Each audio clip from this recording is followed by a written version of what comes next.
Hey, thanks for joining me.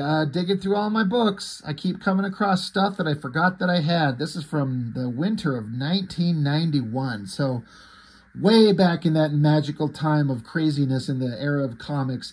I mean, Marvel's just throwing together all kinds of shit. They got all kinds of books, regular titles, spin-off titles, annuals, and then they just do a winter special. Winter special with X-Men and Namor and Iron Man. So, okay, 80-page blockbuster. So a big, thick book. And I picked this up for some reason. Whenever I get these things like this and I see that I've picked them up, the only reason I can imagine that I got it at the time is that, like, I would go to the comic shop on a weekly basis, every Wednesday.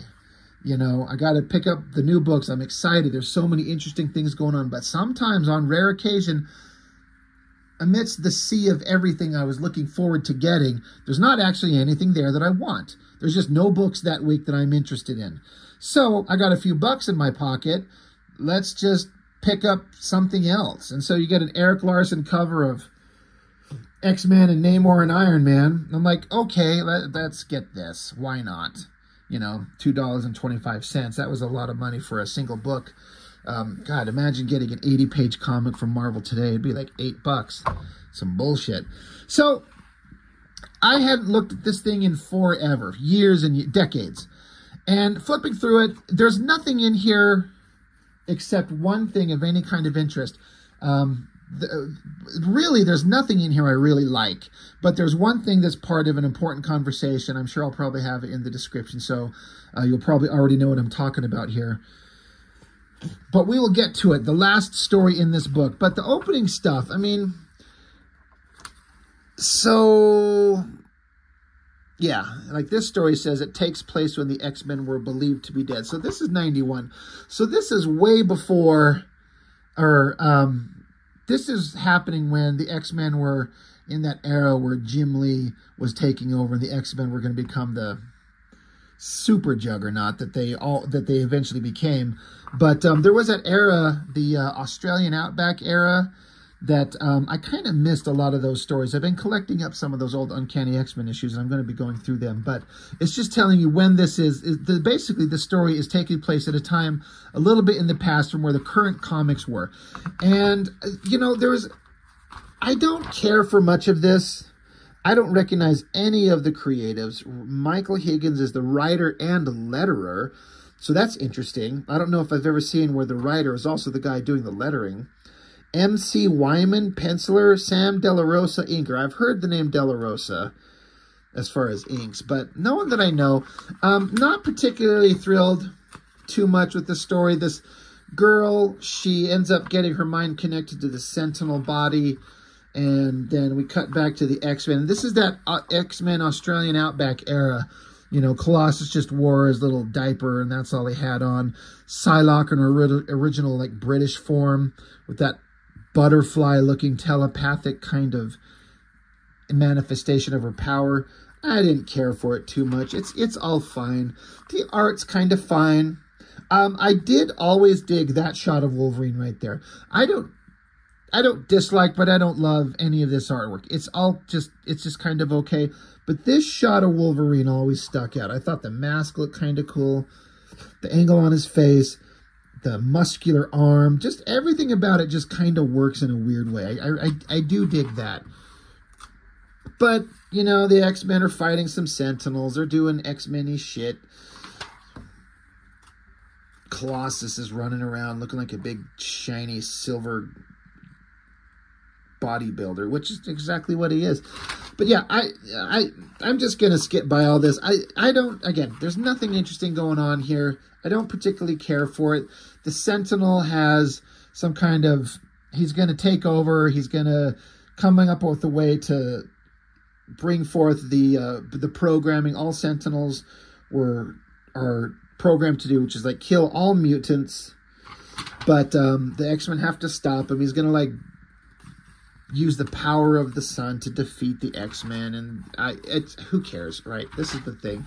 The only thing that was of any kind of interest is that the girl at the beginning who connected her brain to a Sentinel, it's like trapped in the Sentinel machine itself. And she eventually asserts control over it, but she can tell that she's not going to be able to remain in control. Her mind is mixing with the Sentinel program. So while she's in charge, she flies the Sentinel out into space, into the sun, to take it, to kill it, to wipe it out, so it's not a threat to anyone again. So again, I'm not particularly thrilled. It wasn't great. We're getting to the one thing that I was going to have that's in the interesting part of the conversation. Scott Lobdell writer, Wozniak, W-O-Z-N-I-A-K, and Lopez are pencilers on a Namor story. Again, not particularly thrilled with this artwork. Some weird anatomy going on there. So you got a Namor story. That's great. This artwork is not... I was not having it with this one. The coloring is kind of awful. So we're just going to skip by Namor. I can't remember the name of this villain again. I'm sure it says somewhere. Diablo? The Master of Alchemy? Who the hell is that? Fight. Thanks, Namor. Save us all. You're such a hero. We love you. Okay, this is it. This is where I'm going to just be honest, and then I'm going to also understand that what I was seeing here and what I thought for years was not a correct representation. This is Steve Ditko, Plot, Pencils, and Inks. Now, I had obviously never seen Ditko's work before, because when he was drawing comics, it was way before I was reading them. And, you know, as a kid in the 90s, I was stuck completely on the Marvel and Image stuff that come out, and I know exactly what I was looking at. But I had heard the name Steve Ditko. I understood that he's one of those names that's highly, highly revered in the comics world. He's the artist on the first issue of Spider-Man, right? Probably had a bigger hand in creating him than people would probably, the general population thinks. Too many people probably say, it's Stan Lee created Spider-Man. Well, no, it's not that simple. But I heard nothing but how amazing Steve Ditko is. And this is the first time I ever got to see his work, and I could not understand the appeal. I do not get it. I thought it was so terrible. But again, I've been looking at Jim Lee and Liefeld and McFarlane and Larson and Silvestri. Comparatively, with no context, how could I possibly know anything?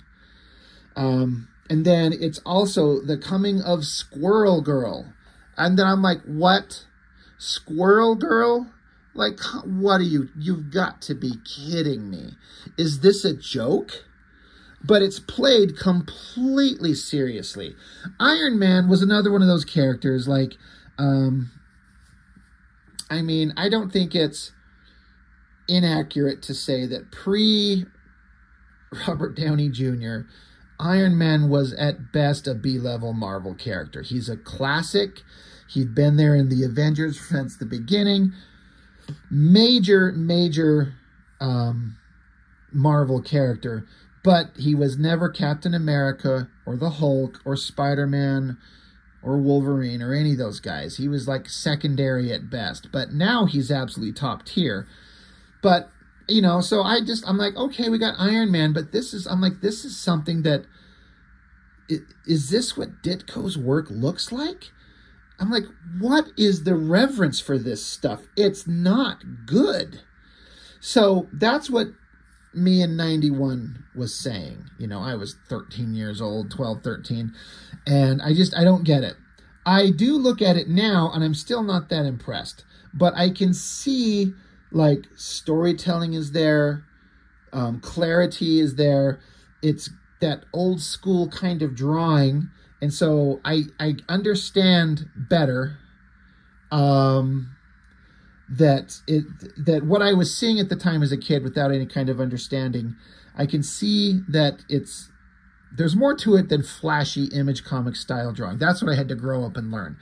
But also, I was talking with my friend Chuck Gibson, who's done some inking for me. He's a guy that's he's a little older than me, and he's been, you know, reading comics and saw all kinds of stuff, and he knows a lot more than I do.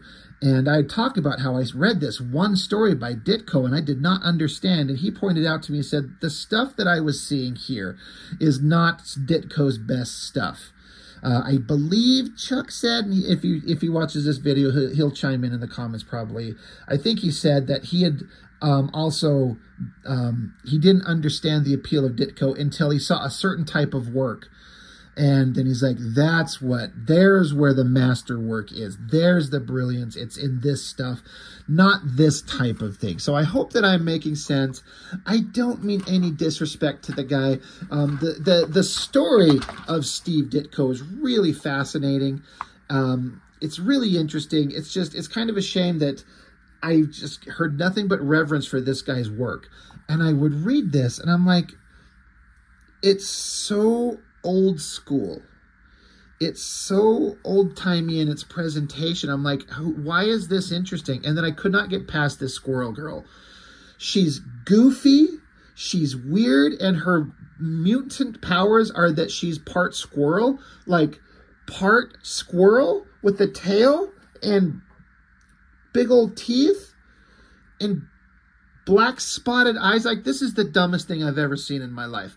I still don't, this is the only thing I've ever seen Squirrel Girl in that I know of, but I'm pretty sure the character still exists out there. In fact, now that I think about it, didn't she show up in someone's Avengers comic in recent-ish times? I'm pretty sure the character's still out there. I'm like, when you've seen characters be introduced like Colossus and Nightcrawler and Kitty Pryde, and then you got Squirrel Girl, I'm like, you gotta stop. So all I can say is, like, I just did not understand. I did not get it. I do kind of appreciate the kind of basic classic old, you know, like layouts, clear back and forth storytelling. You can read everything. There's emotion in the faces. It all reads very well. Like, the girl's got a little knuckle spike and she can carve into trees and she can squeak and communicate with squirrels. It's like, oh, it's just so ridiculous. So that's basically the biggest point of this book. This book I was really disappointed with when I got it because there was nothing really awesome in it. But then again, I'm like, oh, it's Ditko. I've heard nothing but amazing stuff about this guy. This guy's like, you hear Jack Kirby, you know, and it's Steve Ditko. I'm like, I've seen Kirby's work at this point. I'm like, his stuff was way more interesting. What is the appeal of this guy? So while the girl's trying to sell Iron Man on the fact that she's a badass, she's 15 years old, but she's a badass, and she can call squirrels, and she has a little knuckle spike, she should be an Avenger or a sidekick to Iron Man. He's like, you're not going to be my sidekick. And then just Dr. Doom's just standing there. There's Dr. Doom. He's just in the forest, and there he is, and he blasts Iron Man, knocks him down. So he talks tough to Squirrel Girl. I don't know why he just shoots his laser hand in the sky. Oh, he's calling down a spaceship here. You know, transports Iron Man up. He's going to kidnap Iron Man. So traditional Dr. Doom Iron Man shit. But Squirrel Girl, she gets captured too. So now they're on Dr. Doom's ship and they're going to get crushed. So she found a vent because, of course, there's a vent in the bottom of the ship. So she calls her squirrels. And so Dr. Doom's sitting there being all awesome. And, oh, wait, squirrels crawl up the trees onto the ship. Like, he didn't take off and just vanish and just be gone, which I thought that he did. Oh, my gosh. How many pages back do I have to go? Like, he's taken off. But in the meantime, while they have all this time to have this conversation, he hasn't gotten away from these trees. So now the squirrels crawl up onto his ship. And they crawl into his vehicle and knock out the lights. And the squirrels are saving the day. And Dr. Doom is defeated by a bunch of little tiny rodents. For every one I fling away, a dozen more vex me. Intolerable, my much vaunted technology decimated by these gnawing rodents. So I'm like, is this just supposed to be a joke or is this dead serious? If it's like a joke, I'm like, all right, it's silly. It's fine. Dr. Doom's defeated by squirrels. He dives underwater to get away. There's some interesting kind of like Iron Man's underwater. He's following Dr. Doom. There's Dr. Doom's mask under the water. This stuff I kind of thought was interesting. That's kind of well drawn. Dr. Doom got away somehow. And Squirrel Girl is awesome. And Iron Man's like, hey, you're way more tough than I thought you. You're doing pretty good, but you got to grow up a little bit. You're only 15. Look at these teeth. And then, yay, and then she bounces off, and Iron Man's like, oh, who's going to believe this at the next Avengers meeting? So I was just like, oh, what the fuck did I just read? What is going on? For years, this was the stupidest thing I'd ever seen in my life. Squirrel Girl. It still makes me, like, just agitated hearing it. But are we supposed to be taking it serious? Has this character ever been reintroduced into the wider universe and been given to be made like a character that's kind of respectable? Because this is just awful. So again, I fully admit that this is not going to be the best representation of Ditko's work, correct? Like, it has to be. There has to be better stuff. I know that Chuck had explained to me, like, if you want to know what Ditko's best stuff was, he said, look at this. And it's been a while since we had that conversation, so I can't remember what it was. But just for years, I was like, I don't understand. So that's the only thing of any kind of interest in this book for me, is this backup story. It's a lot of pages, you know, a lot of work went into it. So I don't mean any disrespect to the man and his legacy. I did not understand one little bit. So, I don't know. I guess I'd be curious to hear what anybody thinks. Well, you know, did they ever read this? Did they ever have the same kind of reaction that I did? What am I missing? What am I not understanding? I would like to know. But yeah, Iron Man and Squirrel Girl. There you go. It's something. But that's the only reason I wanted to bust out this book, because once I flipped it open, I'm like, oh yeah, this giant thing. There was nothing interesting, but I wanted to talk about my first introduction to Steve Ditko, and how it was not the best introduction. So that's all. That's all I've got to say about it. Nothing more to, you know, add. So that's all I've got for now. So thank you for watching. I will see you next time.